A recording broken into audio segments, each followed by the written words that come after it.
Shehe, si kama unavyojua masuala yangu ya uroho. Sijaacha kabisa. Kwa hapa shehe wangu, mwezi ukiandama, mimi nataka tu pilau langu niwekee humu. Chukua plate yako hapa. Chukua moja. Chukua moja. Chukua hiyo moja, hajui moja niachie. Sawa. Wateja wengi shehe wangu.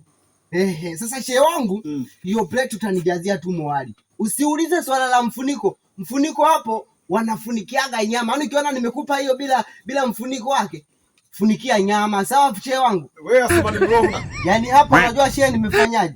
Kuna yule Ibra wa KKT. Najua na yeye atapita hapa haraka unaona. Ndio maana nimefanya haraka ili Ibra wa KKT asije akaniwahi. Yule naye mroho wala mjua KKT nzima. Wewe asema ni mroho, unajua?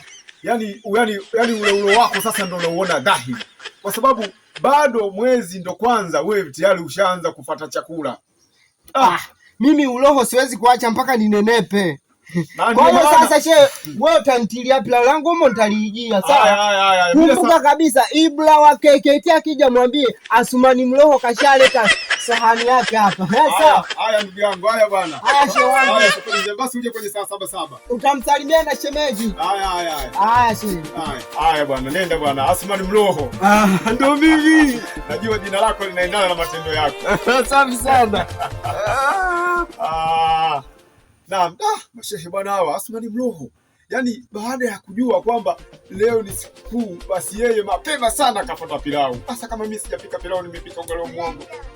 Haya kinene wewe, kwa sababu tayari mama Zai ameshaandaa pilau, nitamjazia huko. Tena nitamwambia na nyama amwekee nyingi tu, kwa sababu nimenunua mbuzi wa kutosha kwa ajili ya jambo hili tu.